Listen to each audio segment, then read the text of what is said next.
So we're going to talk about something that you guys have probably heard a lot about, data. But we're going to talk about an aspect of data that you've probably never heard about.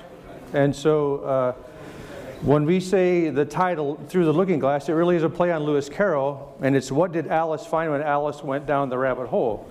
We're going to follow the data through to a level that you've never been able to see before. So this is all about transparent UA. And so we actually ran we've run a number of campaigns. We've been doing this now for we've been doing it for 5 years. But only the data has been able to be used in the last 12 months. More recently, probably July 1st. We started running some campaigns first with a developer on Facebook. We're not going to talk about that. We actually have a case study. We're going to talk about ones that we've been running on an RTB platform, a fully transparent RTB platform. Our goal is to help eliminate wasted ad spend and to increase performance. So who wants to save money? And that's what it's really all about. And the goal is to do it as quickly as possible. So the way that you do this is you identify what's not working as fast as possible and stop it. So it comes down to a couple of things. So the goal of any campaign, I think we've outlined them here. Is there anything that we've missed? I mean, do you want to improve optimization? Check. You want to minimize your costs? Check. You want to meet your performance objectives? Check. But what you really want is users who, we like this little acronym, who create value for you. They stay, they play, and they pay. That's really what you want. So this is one app that we've been doing. We started this in December. This is the D30 retention for an app we started on December 1st. So we actually stopped 7 days. They're at 20% for their D30 retention. How many of you have apps that have 20% retention at D30 or less? Anybody have less than 20%? Are there no developers in here? There's another app, same thing, same time period within a few days. December, probably one of the most expensive months to run campaigns, over 40%. So this is what transparency overcomes. It overcomes the marketplace inefficiencies. Anybody want to just shout out what the marketplace inefficiencies are? Because I really don't know what they are. I thought it sounded good on the slide. Anybody want to shout something out? What are the challenges that you guys are having when it comes to doing UA? Fraud. Fraud? That's a good one. Anything else? That's all we got? Okay, good. Scalability. Anything else? Poor targeting. Poor targeting? That's a good one. What else? Okay. So what we did was we went through 4 different phases. In each phase, we focused on optimizing a certain thing. In the first phase, we looked at creatives. In the second phase, we focused on bidding, because we are doing RTB bidding. In the third phase, we focused on app targeting. We're not focused on devices here. We're focused on apps. We'll talk about that separately. That's too long of a conversation for this forum. And the time frame, which I've got 8 minutes left. And then phase 4 is event-based targeting. That's where you drive value. So in phase 1, we looked at creatives, and what we did was we looked at our daily budgets, and our daily budgets were equal. This was the goal. We wanted to spend an equal amount of money across the creatives that were available to see how people resonated with the creatives. Anybody do this now? I think this is kind of a standard practice, right? Okay. On the top, we have impressions. On the bottom, we have clicks. Now, they're color-coded to make it easy. Number 11, you can see that people started clicking on number 11. So what would be the general hypothesis that you would draw about number 11?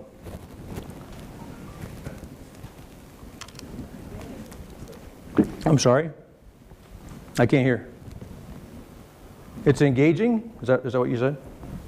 People are engaging with that. So then the traditional school of thought is we need to really focus on throwing money at that campaign and just drop the rest, right? Are we all in agreement with that? Okay. Who said no? Do you know where I'm going with this?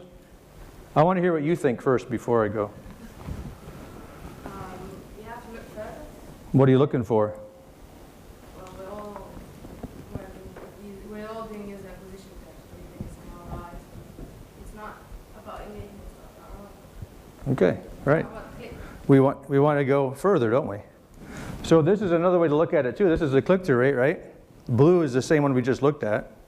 But that's still not enough. That just is a different way of looking at the same thing, right? Oh, so we looked at clicks again. This actually was 10 times the other clicks, right? But from an install, which is where you were going, this one actually had twice the installs that the other one did, and it had 1/10 of the clicks. So what would you say about that then? Highly engaging, waste of money. People were really installing off of this one. And you're paying based on an impression base with RTB, right? So that means this is a waste, the blue. So what we wanted to figure out then, oh, thank you. We wanted to figure out how to drive those together, right? So here they are side by side. You guys are clapping already? Thank you. I didn't expect that. Phase 2, bidding. Again, we changed the daily budgets, but now we're focused on the campaigns. And so what we're doing now is we're not looking at the creatives anymore, but we're looking at segmenting on price. And so again, we're taking the app targets, and I got to give you a little background here. So we do more than 24 trillion calculations every day based on every pair of apps. All I'm going to tell you, but each one has a different value. So for this specific campaign, there were over 4,000 targets. We had to throw out all 4,000 targets in the first phase, right back here, to get to this, to know which segments we would use and how we would price each segment. So all of these are different segments with different values. And then we wanted to see how do they perform. So now it's about pricing. Now we have a predictable stream of impressions and clicks all throughout the day. And you can see this is like 7 days. You can see when people are waking and when they're going to bed, right? And you can see how we're kind of evenly split between the two creatives. We're trying to drive this and combine this engaging creative with the one that drives installs to see what we can make happen. So the CTR rates of each one of these, you can see something here. Anybody guess what happened at that point right there after 3 days? We figured out they weren't working, so we shut them off. We want to shut them off quick. I think somebody's calling me right now. No, it was my wife. I can't answer. But we let the ones that are going continue. From here we made a transition. But this is, again, clicks and installs. We drove the impressions down, drove the click-through rate up a little bit, right? So that's the result. Now we're going to go faster. Now we're going into the specific app targets. Now we're targeting on a one-to-one basis apps.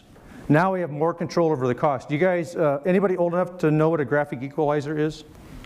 I know you are, yeah. So when you get the music that you want, you can dial it in, right? So it sounds really sweet. This is like a graphic equalizer. So here we have the budgets, app specific. This was a mistake. I can talk about that later. We let logic rule instead of data because we wanted to test something. But you can see we actually spent less money. Our impressions actually went up. Click-through rate went up and was pretty good. Apps again, good performance. We shut them down again.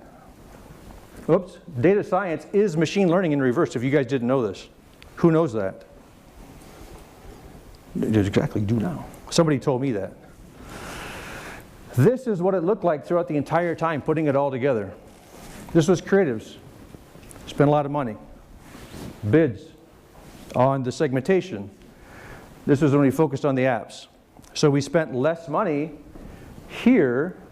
Take these out. Okay? The reason that we're taking those out is because we targeted a game that we thought had an app that had really good synergy with the one we were focused on. The CPM was really high. We were wrong. Logic versus data. It didn't work. We shut it out. So again, if you look at everything, it's creatives, first section, bids. Look at all the volatility in the first part. See how volatile that is? Impressions are higher. Clicks are higher. CTR, you can see the clear stages. We took a break to analyze the data, right there. The second change was right here, very sharp demarcation line, but we were able to move right into the apps. and keep going. Clicks and installs, obviously, it went up, but this is an overview of all three, and you can see what happened. The installs went up and we spent less over time, and that was the goal. Phase 4, event targeting. So we had about a 5-hour discussion and 2 calls with the developers about events, because we go from this to driving events, because events drive value. In your app, what are the events that drive the most revenue? Or, I'm sorry, that drive the most value? I gave the answer away. Okay. It's those that generate revenue, right? It could be rewarded video, it could be ads that people watch that you get paid for monetization, and it could be IAP, right? So again, this was the retention. People who stay, play, right, and pay. This is the event. So we had 4 engagement events, 2 revenue events, and then 1 based on game mechanics that was important to the developer. These are the events visualized based upon the install data of the user. These are the sessions per DAU, starting with when we started. You can see that the daily sessions increased. This is the events by the date of the event. Different than it was based on the install date. So here we tied them to the install date of the app. Here we tied it to the event date that it actually occurred, so that you can see when it took place. But all of these are tied to a very specific device. We know the device number, we know the city and the state, and we know how many times they spent money. This is the rewarded video per DAU, the number of sessions that they play. This is the daily sessions per paying user. Now this one actually surprised me, and we had to talk with the developers about this. It was a lot lower than I expected it to be. Have any of you seen this in any of your games, where the people who pay are actually playing less than what you would expect? Anybody seeing this, or is this just an anomaly? I'm going to pick on the lady right there. Are you seeing this? I'm sorry?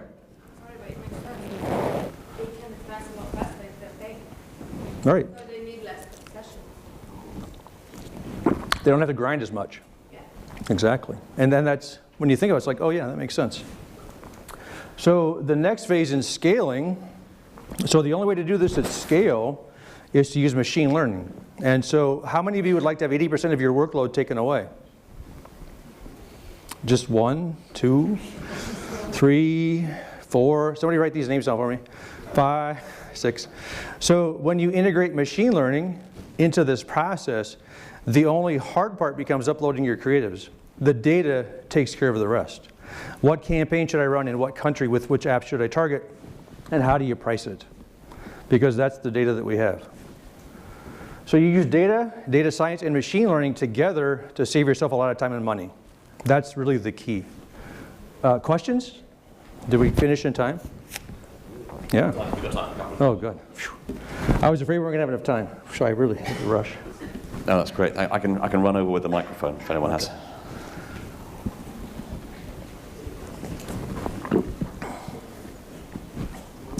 So all that was just BS anyway, you guys.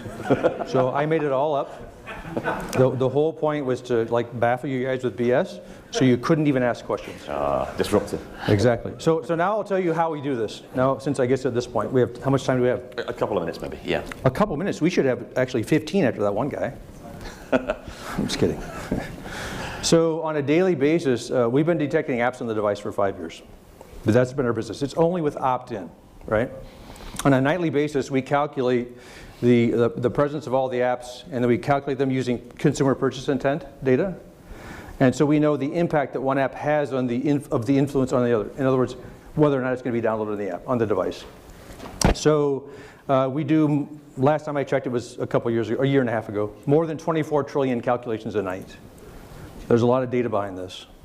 I think in one data set there's over 12 billion rows. We have the device data, we've got the targeting data. This can be used without an SDK. People who are interested in using this for UA spend, you should talk to me, because we can do this without an SDK. But you got to be committed to actually growing value in your business. You don't do this for a week. You need to do this for at least a few months to understand how it works. Can I plug myself? Yeah, that's fine. Oh, okay, cool. How can people catch up? Are you here at a stand at the show, or are you? No, so we don't have a booth. I don't like booths. They're sort of tie you down. So if you want to ping me, I'm Brett Bauer, Appfluencer. You can find me someplace. I'll be around.